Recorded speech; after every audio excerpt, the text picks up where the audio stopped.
Right now, police investigate 2 deadly shootings, one involving a 3-year-old girl, another a woman. Tonight, police are searching for the shooters responsible. Plus, Bernie Sanders scores big. The presidential candidate takes 3 states in last night's caucus contest, where this puts Sanders in the race. As beautiful as today has been, changes are coming and fast. They could be noisy and it could get windy. An update ahead. You're watching 7 Action News, always taking action for you.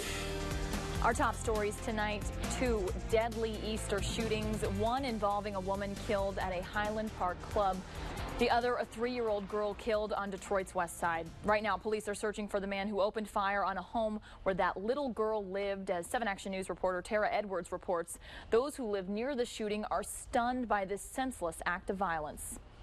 About 2 o'clock, I heard 10-15 shots, looked out the window. There were 2 cars. The shots were so loud, they woke up just about everyone who lives here along Riverview on Detroit's west side. We're told someone kicked in the door to this home and just started shooting, killing a 3-year-old girl, critically injuring a 39-year-old man, and wounding a 26-year-old man around 2 o'clock Easter morning. The tragic news devastating neighbors. Many did not want to be identified. And I mean, I'm really upset about it because the baby is innocent. The baby don't have nothing to do with nothing. I just saw her yesterday out playing with her mom there. What a shame. God, what a sick world. Several people who own property here believe the target of the senseless shooting was a dope house. 4 or 5 cars would pull up, people run in and out, and a half hour later, 2 or 3 cars would come in.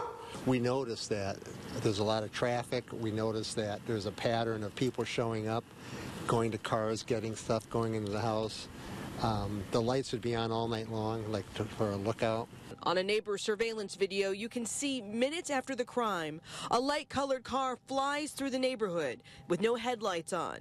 DPD says they're looking for a black male with a medium complexion, about 6'1", wearing all gray. They believe he escaped in a white or gray Grand Marquis. Neighbors hope he is caught soon. Why can't they do it like we used to do it? Get out there and put your knuckles up. Simple as that. Put your knuckles up and then y'all gonna laugh about it. You know what I'm saying? No, they don't. It ain't like that now. On Detroit's west side, Tara Edwards, 7 Action News. Thanks, Tara. Now to Highland Park, where police are investigating another deadly shooting, this time a woman. It happened early this morning at a social club where 2 women attending a birthday party were shot. 7 Action News reporter Camille Amiri live in Highland Park where it all happened. Camille? Yeah, Brianne, we're at the corner of Woodward and Highland in Highland Park. This is where the second woman was shot. She was actually shot right outside here. And then the other woman who was killed was shot inside a social club around the corner, which is actually on Woodward. They were attending a birthday party that started last night and went into the morning hours. Highland Park police say there was some sort of altercation and a man pulled out his weapon and started shooting inside the club. That is where he shot and killed the first woman, and then he went outside and shot the second woman. Presently, right now, we're looking for a black male, possibly in his late 20s, early 30s. It's approximately 5'11", about 180 pounds, medium skin tone. He was wearing a red hoodie or a red hat. We're just looking for people to come forward. This young lady has a family. The victim here, it was a senseless, heinous act. We don't want this type of crime in Highland Park, and we're committed to try to find who did this and bring him to justice. And police are looking for either a dark-colored Chevy Impala or a light-colored Magnum with tinted windows. If you know anything, call Highland Park Police. Live in Highland Park, Camille Amiri, 7 Action News. Thank you, Camille. And tonight, the family of the woman who survived the shooting rampage in Kalamazoo speaking out. Tiana Carruthers was the first person allegedly shot by Uber driver Jason Dalton last month. She's credited with protecting the lives of the children who were with her that night.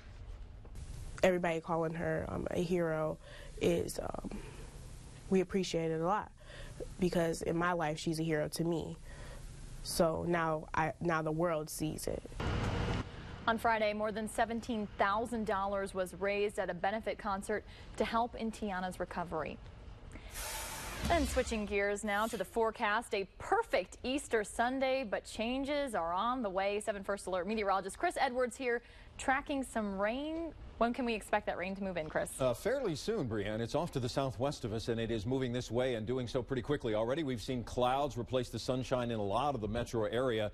Notice, if we look down into Indiana, from about Fort Wayne, if you know somebody on I-69 between Fort Wayne and Indianapolis, they're having a rough time. There are showers and thunderstorms, some of them heavy with some small hail and some strong gusty winds. They're moving to the northeast. They're going to move into more stable air, but we're going to get wet, and we're going to hear some noise as the clouds come in from the west. In the meantime, lots of 60s. It's even 70 in Adrian, 71 in Coldwater, but as the wind has come off the water, Monroe is down to 55. It's that time of year. It matters a lot exactly where you are. If you're near the water's edge, it's cooler, but 66 in Pontiac, 65 in Howell. Look at the futurecast through the evening hours at 10:30 or so, probably anytime after about 9 through 11 o'clock. These showers and storms move through, and some of them could have intense lightning and some heavy downpours and some strong gusty wind. Not out of the question. There could even be a severe thunderstorm warning, particularly watching the Lenawee-Monroe County area. Nothing like that now, but it's something we, of course, will watch. Hope you have Storm Shield ready to go, because temperatures will fall as the rain moves in. Storms to the southwest of us at 7 o'clock. After 9 o'clock, they could be in the metro area,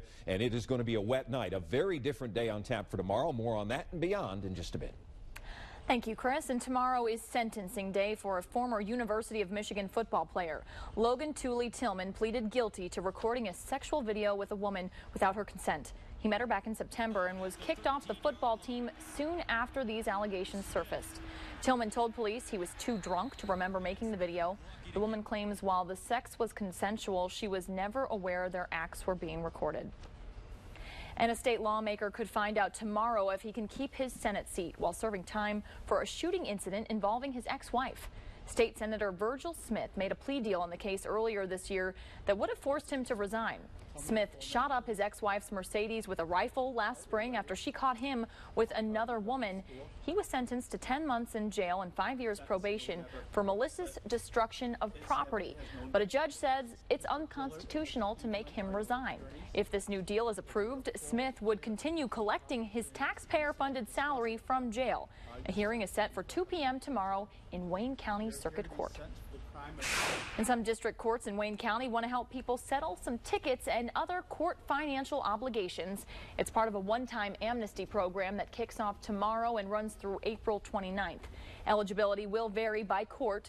For a full list of which courts will be participating, you can check out our website, WXYZ.com.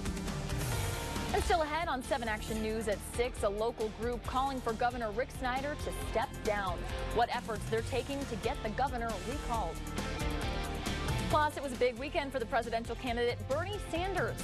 And tensions also remain high between Donald Trump and Ted Cruz. We'll take a look.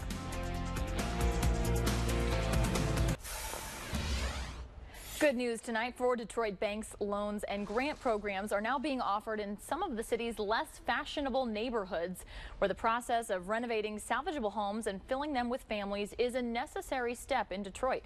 Mayor Mike Duggan recently unveiled a $40 million mortgage initiative involving several banks and the Krieg Foundation that aims to help homebuyers. Quicken Loans is also pledging $5 million in grants to improve vacant houses for auction. And a campaign to recall Governor Rick Snyder kicked off its signature drive today. Organizers of the Stop Snyder Recall campaign say the governor failed the residents of Flint in his handling of the water crisis. The group will have 60 days to gather 790,000 valid voter signatures. That's far more signatures and a shorter time window than usually allotted for ballot initiatives. And still to come on Action News at 6, presidential candidate Bernie Sanders ending his weekend with some big wins, but tensions still remain high between Ted Cruz and Donald Trump. We'll tell you all about it. Plus, we are tracking changes in your forecast. Chris Edwards has all of the updates and when we could see some rain.